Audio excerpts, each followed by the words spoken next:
I have a few postscript thoughts that I'd like to add.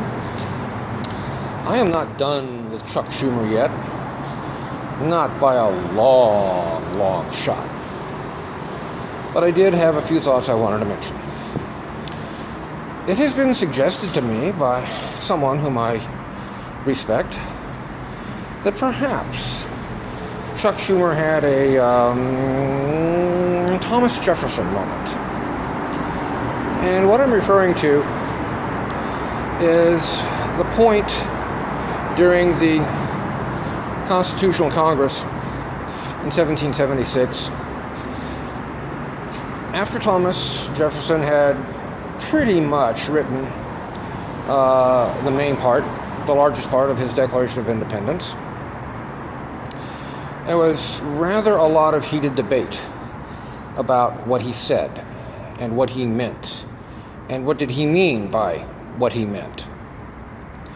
Thomas Jefferson had made a very clear statement criticizing slavery, and he made it pretty clear in his speeches before the Continental Congress that it was his notion that if the United States, the incipient United States, was going to truly be a nation of virtue and honor and high morality and high integrity, slavery had to go.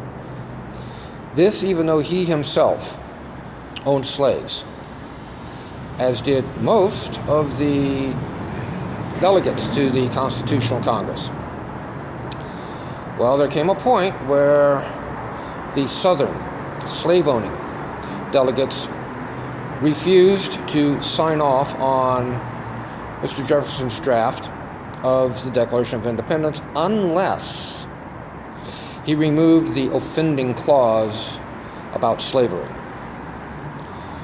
Thomas Jefferson had kind of a crisis of conscience at that point. The Southern Bloc kind of had him over a political barrel. If he did not remove the offending clause, they would not sign.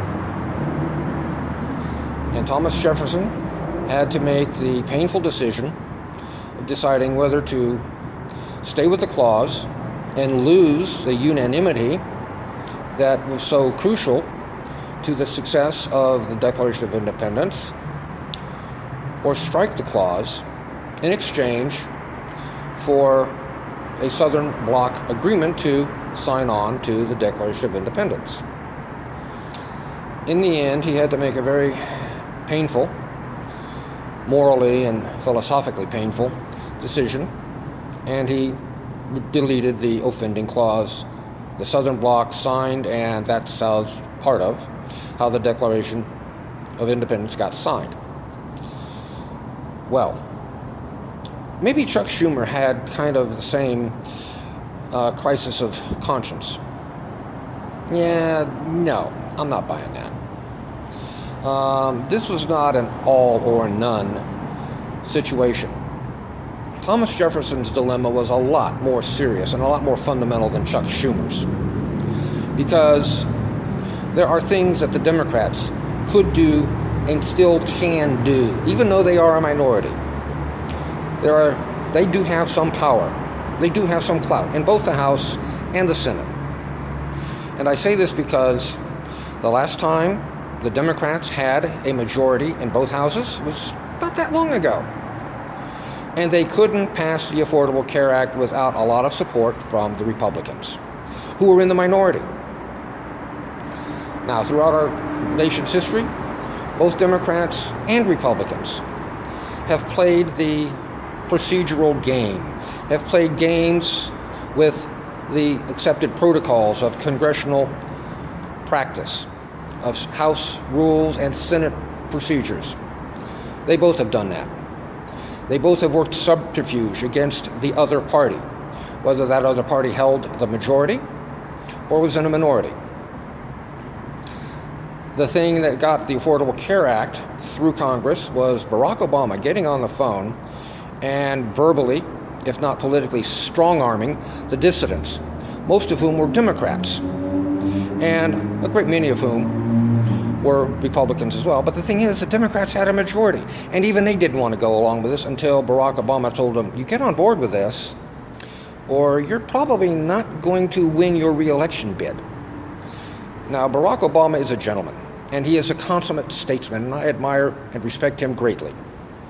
I have a few differences with Barack Obama, but I'm not going to go into those here. Because my biggest difference right now is with Chuck Schumer and those 31 cowardly Democrats who went along with him on that compromise that sold out 800,000 immigrant children. I'm not going to call them illegal, because only the Republicans use the term illegal. Only Republicans have a problem with illegal immigration. And that's only been in the last 60 years. But that's a whole nother story. Anyway, there are things that Chuck Schumer could have done. There are things that the Democratic caucus in the Senate could have done. There are things that the Democratic caucus in the House can do. They are not powerless simply because they are in a numerical majority. They know that, but they don't want to. They're cowards, and they have been cowards for decades. This is probably the biggest case of political osteoporosis in recorded American history. I'm not done with Chuck Schumer. He will figure prominently in a number of posts. But that's all I have to say for right now. I'll be back.